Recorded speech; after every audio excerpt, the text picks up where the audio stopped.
मुझे सिर्फ प्रार्थना ही नहीं करनी है, अपनी जिंदगी को वैसा बनाना भी है कि मैं परमेश्वर के राज्य को नीचे लेके आ सकूं। एक बात पक्की है कि आप सबको और मुझको परमेश्वर ने अपने राज्य को बनाने और बढ़ाने के लिए बुलाया है। नहीं तो जब यहोशू ने कहा था कि मैं अपने घराने समेत यहोवा की सेवा करूंगा, तुम लोग चुन लो तुम किसकी सेवा करोगे। अगर सेवकाई सिर्फ न्यायों के लिए, याजकों के लिए होती तो वो आम पब्लिक को कभी ना कहता कि तुम चुन लो तुम किसकी सेवा करोगे। इसका मतलब क्या है कि हम सब लोग परमेश्वर की सेवकाई के लिए बुलाए गए हैं। इसका सबूत है द लॉर्ड्स प्रेयर में, जब परमेश्वर ने कहा था, हे हमारे बाप तू जो आसमान में तेरा नाम पाक माना जाए। फिर दूसरा वो कहता तेरा राज्य आए। इसका मतलब परमेश्वर की ये इच्छा है कि मैं ये प्रार्थना करूं कि पिता तेरा राज्य आए नीचे धरती के ऊपर।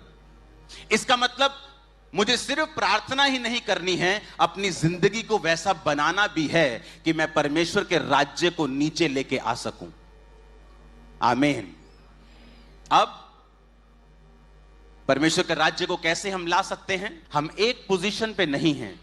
मैं अलग पोजीशन में हूं, आप अलग पोजीशन पे हैं, एक बिजनेसमैन अलग पोजीशन पे है, एक डॉक्टर अलग पोजीशन पे है, लेकिन परमेश्वर ने हमें एक ही प्रार्थना दी है और वो है तेरा राज्य आए। यानी हम सब मिलके उस एक राज्य के लिए प्रार्थना कर सकते हैं और काम कर सकते हैं। जो परमेश्वर के राज्य के लिए काम करने वाले लोग हैं, खास तौर पे जिन पे बुलाहट है, पास्टर की, टीचर की, अपोस्टल्स की, कोई नाम ले लो।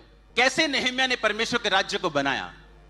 बाइबल कहती जब उसे मालूम हुआ कि मेरे यरूशलेम, मेरे खुदा के शहर की धज्जियां उड़ी हुई हैं, वहां पे क्या हो रहा है, शहर पना जली हुई, फाटक टूटे हुए हैं, सब कुछ जला हुआ है, दीवार गिरी हुई है, फाटक जले हुए हैं। बाइबल कहती वो उदास हो गया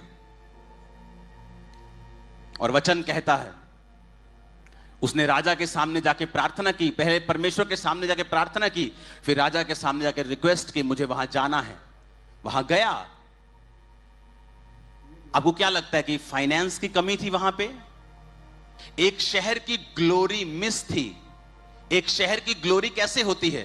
बॉर्डर से। बॉर्डर क्या था? शहरपना। दीवार क्या थी? वो टूटी हुई, फाटकों से जले हुए फाटक थे।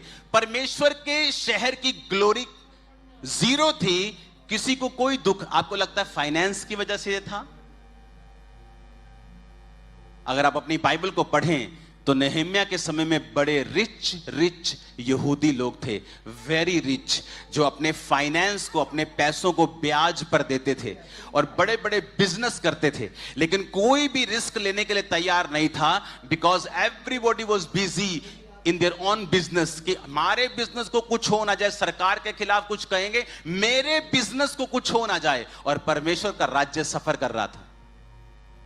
तो नेहम्याह ने अपनी कुर्सी की परवाह नहीं की, ऊंची पोजीशन पे था, राजा का प्याऊ था। प्याऊ वही होता है जिसको पूरा, राजे को पूरा विश्वास हो कि ये आदमी 10 करोड़ लेके भी 15 करोड़ की रिश्वत ऑफर करे, मुझे खाने में जहर नहीं देगा।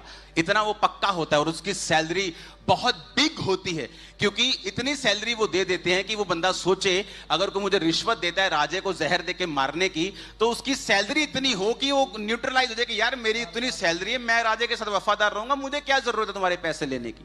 इतनी हाई सैलरी उसने रिस्क पे लगा के, अपनी जॉब को रिस्क पे लगाया और कहा मैं जाऊंगा और वहां जाके परमेश्वर के सारे काम